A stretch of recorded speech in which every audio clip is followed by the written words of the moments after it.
বিরতির পর স্বাগত। অবরোধের পাল্টা অবরোধে এই মুহূর্তে পারদ চড়ছে উত্তেজনার তেলিয়ামুড়া জুড়ে রীতিমতো উত্তেজনা। জানা যাচ্ছে যে প্রধানমন্ত্রী আবাস যোজনার 14টি নির্মীয়মান ঘর দুষ্কৃতীরা ভেঙে দিয়েছে বলে অভিযোগ তুলে শনিবার সড়ক অবরোধ করেছিল এক গোষ্ঠী। রবিবার অপর গোষ্ঠীর পাল্টা পথ অবরোধ। শনিবার পথ অবরোধ কলইপাড়ায় বদনাম করার অপচেষ্টা বলেই অভিযোগ উঠেছে। সেই বিষয়ে সংশ্লিষ্টরা কি বলছে শুনুন।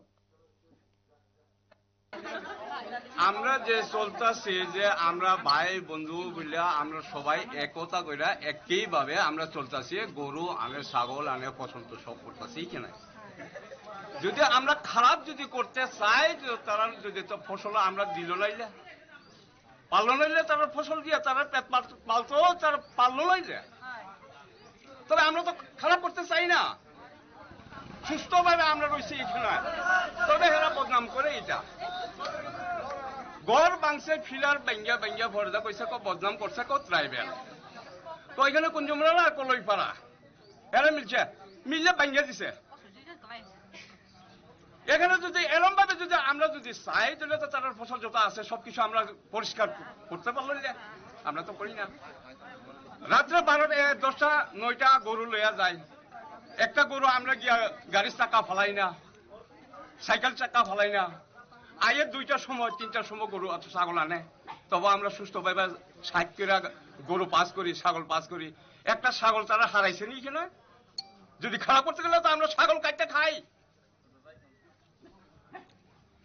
জিজ্ঞাসা করে নি এখানে যত আছে একটা ছাগল হারাই। আপনারা শুনলেন সংশ্লিষ্টদের বক্তব্য। রীতিমতো অশান্তির পরিবেশ কিন্তু তেলিয়ামুড়া জুড়ে।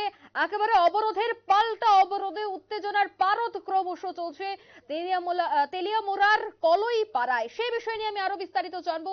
টেলিফোন লাইনে রয়েছে তেলিয়ামুড়া থেকে হিরণময় রয়। হিরণময় দা, এই মুহূর্তে অবরোধ কি চলছে এবং কি বলছে অবরোধকারীরা?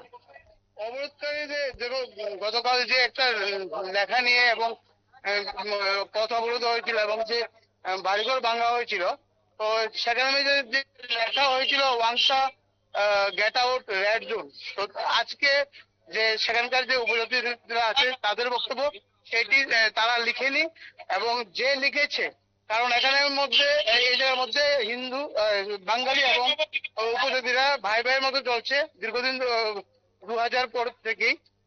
তো বাঙালিরা এখানে, তাদের বক্তব্য বাঙালিরা এখানে সবজি চাষ করছে, তাদের কাটাকাটি করে না, কিন্তু কোন একটা দুষ্টচক্র এটা লিখে বা এইসব করে এখানে একটা উস্কানিমূলক বার্তা দিতে হচ্ছে এবং একটা অশান্তির পরিবেশ সেখানে সৃষ্টি করা করছে। তো আজকে উপজাতিদের পক্ষ থেকে দাবি উঠেছে যে যে লিখেছে তাদেরকে অতি চিহ্নিত করা হোক এবং তাদেরকে পাকড়া করে আনা হোক এবং দোষীদেরকে যাতে শাস্তি দেওয়া হয়।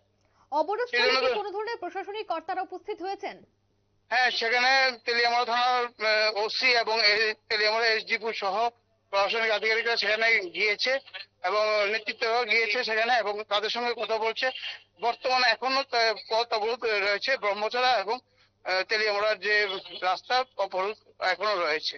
হিরণময় দা, এই যে অবরোধের পাল্টা অবরোধ, এই যে অভিযোগ, সে বিষয়ে স্থানীয় যারা নেতৃত্বরা রয়েছেন তারা কি কিছু বলছে এই বিষয়টা নিয়ে? দেখো, একটা দুষ্টচক্র এখানে, যেহেতু সামনে একটা নির্বাচন, লোকসভা নির্বাচন, তো সেখানে একটা দুষ্টচক্র নিশ্চয়ই এখানে কাজ করছে, সবার ধারণা একটা। একদমই। ধন্যবাদ হিরণময় দা। এখনো অবরোধ চলছে তেলিয়ামুড়ার কলইপাড়া এলাকায়। রবিবার অপর গোষ্ঠীর পথ অবরোধে জটিল পরিস্থিতি সৃষ্টি হয়ে যায়। সেখানে উপস্থিত হয়েছেন বিশাল পুলিশ বাহিনী এবং উপস্থিত হয়েছেন স্থানীয় প্রশাসনিক কর্তা ব্যক্তিবর্গ। অবরোধকারীদের সাথে কথা বলছেন, কিন্তু এখনো অবরোধ চলছে। এখনো পাল্টা অবরোধে তেলিয়ামুড়া জুড়ে অশান্তির পরিবেশ বিরাজমান। নিয়ে নিচে ছোট একটি বিজ্ঞাপন, বিরতির সঙ্গে থাকুন।